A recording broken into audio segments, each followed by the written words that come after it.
right, so once again, I want to welcome you to Focus Group, and this is the 4th edition of our Climb to Aburi, and this edition is captioned the Diasporan Walk. Why the Diasporan Walk?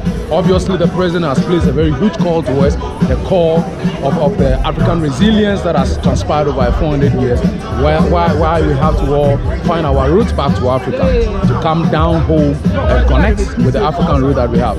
So having climbed up here and engaged the whole year of return agenda with health components, we are also here with a number of people who are patron their weight behind the climbing.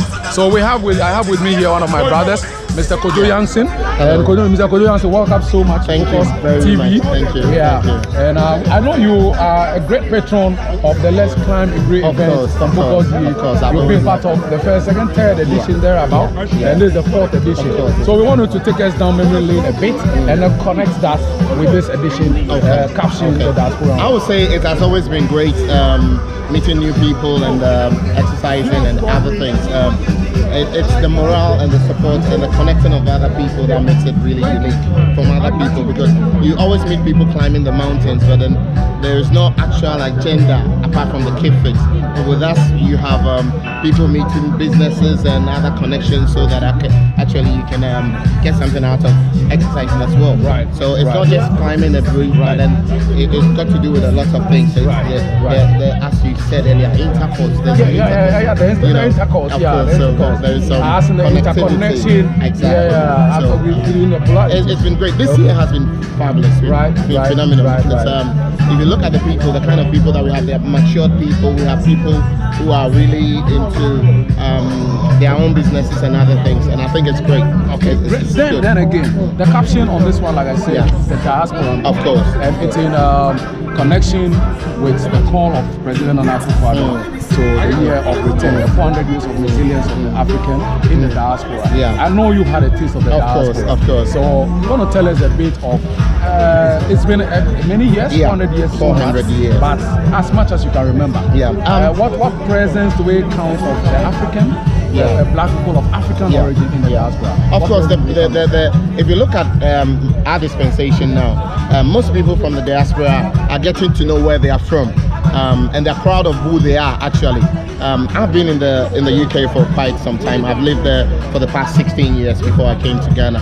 So when you talk of diaspora, you've got all sorts of people who actually are not connected, but as time goes on, people are connected. They want to know their roots. There is a way of finding your roots as well. So people want to come. This year we had Danny Glover come in, and we have Harvey come in. Of course. These are great men. These are great people who have lived in the diaspora for so long. Of course. And they are finding themselves in themselves. Because from my experience, when I went to UK, I was a boy, right? And it's like I thought I was one of them until I grew up to know that I wasn't part of them. Of course, it's different. Because there are times I'm being asked, where are you from? And I'll mention a place like Calderstones, which is part of Liverpool. Okay. And they'll go like, no, I mean, where are you originally from? So more like an emphasis exactly on the fact that you connect with the African origin. Exactly. And so it got to a point that I was organizing young boys and telling them, look, no matter your nationality, you are a black one. As long as you're a black man, just like Peter Tosh said, you are an African. So be proud of who you are and make sure you connect with your home, because that is where you're from. So then connecting to how you could tell somebody you are from a part of the UK, and they go back asking you that which part, of course, you, originally are you from? Then do we say that the number of diasporan are actually suffering a bit of an identity crisis? Yes, that is what is happening at the moment. See, we grow up thinking that we are part of them. Our accents, the food we eat, the people associate yourself. You want to date a white girl because you think that is a special thing. But then as you grow up, you find out that no matter how you are, you stand out different from them. And so they will want to know more about you. It's sad that we lose our accents, especially the ones that go there when they're little. They lose their accents and all sorts of things, and they become white in quotes. But then again, just to ask you, does it suggest that the African route could be doing something that will keep in the mind of diasporas that originally our root is African, and that there's a certain culture, a certain beauty about us that we don't have to let go of. I'm asking that question just opposing it with the many years that somebody like Kofi Annan of the same moment has spent with the US system and then in the diaspora. But he never lost his accent. So is this something that you may want to challenge the African continent to it's unfortunate that most of us grew up thinking that everything white was pure and good. Everything black is dirty and like and Satan bad. is black Of and course, Jesus is white. Of course. Hallelujah. Amen. Amen. So as you grow up, you realize that there's nothing you can change about who you truly are. And you suffer inside.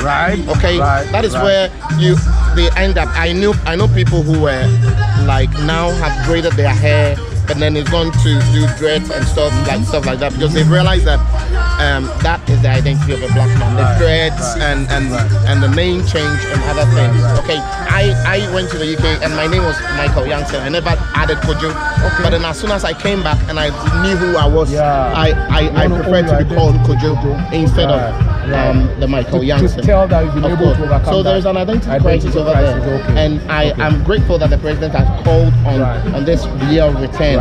People in the diaspora, these videos that we do, they are getting to know the real African, what it is. The perception of us living on trees. It's long gone. The dark ages are really existing. If you meet people who are from the diaspora, anytime we come home, we are happy, we are welcome. We want to do something. We want to stay here. I love that part of staying here. Of course. But the feeling is like, I know you are a very eloquent media person. You have a media intelligence of a high class. If I don't pause the interview at the point, we can have it for a very long time. But maybe on our last question. Okay. The Africans that are coming in this season of the year of return, I noticed that many of them are accepting the tourist component. More like I come, I take a look at places like the Castle to tell a bit of the slave history and a bit of our installation, our systems like Parliament and so forth. Is that all to it? No, there are more things that if you listen to Danny Glover, he said he first came here in 1980 something, and he chose two places to go, Nigeria and Ghana, but he loves Ghana. This means that those people coming now, they might go and come back, and most of them are willing to come back. This is the first time of coming here, and they have this perception of dying, HIV, mosquitoes, malaria. So as they come for the first instance, that is where they get to know the real, of course, and then they will prepare and come back. So I believe in the next with investment. So I believe in the next 20 years we are not going to see exactly. It's going to take a bit of time because the West is not all that rosy.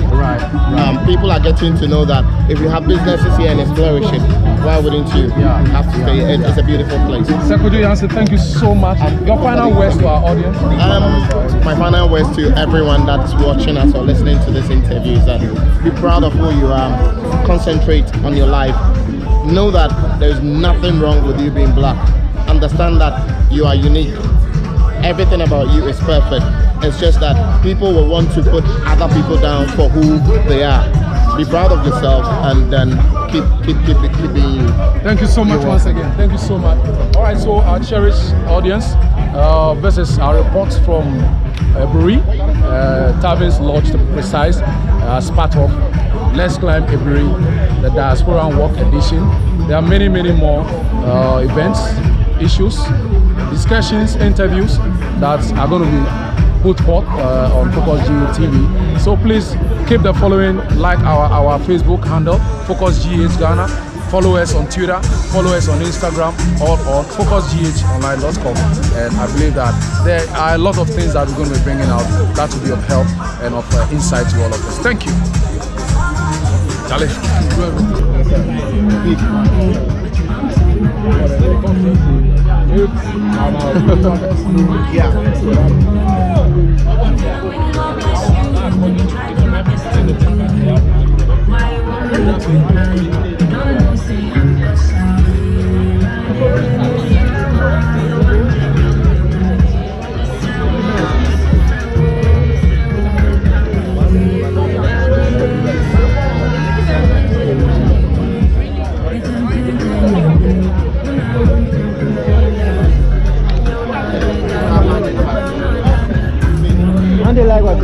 that the Jews and things are just sort like that. The way you are relaxed, it's like you didn't exercise. So I just finished working out. you were having fun. You were just having fun. I did some workout. We all go stand there.